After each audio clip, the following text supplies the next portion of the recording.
Hello বন্ধুরা, আমি আবারও চলে আসলাম নতুন কোনো ভিডিও নিয়ে। আমি আজকে জানাবো সৌদি আরবের ইতিহাস সম্পর্কে। তো সবাই ভিডিওটি শেষ পর্যন্ত দেখার অনুরোধ রইল। সৌদি আরবের ইতিহাস, যদিও এই অঞ্চলের মানব বসতির ইতিহাস 2000 বছরের পুরনো, তবে রাজ্যের বর্তমানে যে রূপ তার ভিত্তি স্থাপিত হয় 1744 সালে। এই অঞ্চল বিশ্ব ইতিহাসে দুবার বিশ্বব্যাপী প্রভাব বিস্তার করেছে।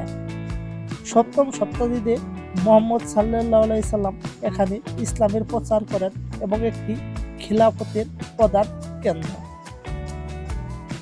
বিংশ শতাব্দীর মাঝামাঝিতে বিশাল তেলের মজুদ আবিষ্কার দেশটিকে অর্থনৈতিক ও ভূরাজনৈতিক দিক থেকে গুরুত্বপূর্ণ করে তোলে।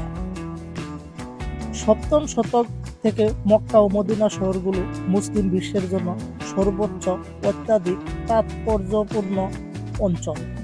মক্কা হজ পালনকারীদের একটি গন্তব্যস্থল।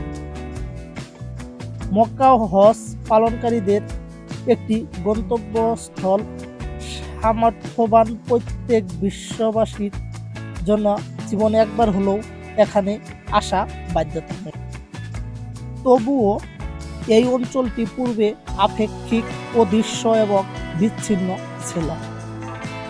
ইতিহাসের বেশিরভাগ সময় এই অঞ্চলে অধিকাংশ স্থান একজন স্থানীয় শাসকের দ্বারা কোনোরকমে পরিচালিত হতো।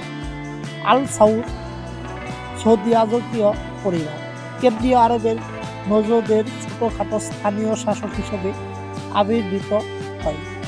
পরবর্তী 150 বছর ধরে আল সৌদ অঞ্চল পার্শ্ববর্তী অঞ্চলে বিস্তৃত হয়।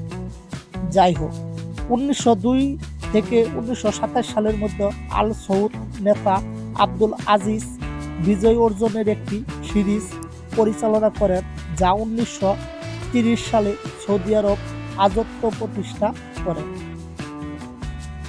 1930 সাল থেকে 1953 সালে তার মৃত্যু পর্যন্ত আব্দুল আজিজ একটি পুরোদস্তার রাজতন্ত্র হিসেবে সৌদি আরবকে শাসন করেন।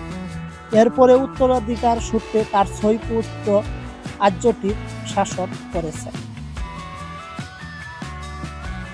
সৌদ আব্দুল আজিজের পরবর্তী উত্তরাধিকারী রাজ পরিবারের অধিকাংশ কাজ থেকে বিরোধিতার মুখোমুখি হন এবং অবশেষে পদত্যাগ করেন। ফয়সাল 1964 সালে সাউদকে বদলে দেন।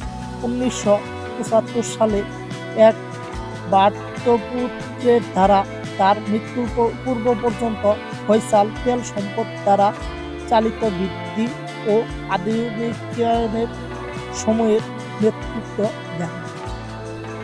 1973-এর তেল সংকটে সৌদি আরবের ভূমিকা এবং পরবর্তীতে তেলের মূল্য বৃদ্ধি দেশটির রাজনৈতিক তাৎপর্য এবং সম্পদ নাটকীয়ভাবে বৃদ্ধি করে।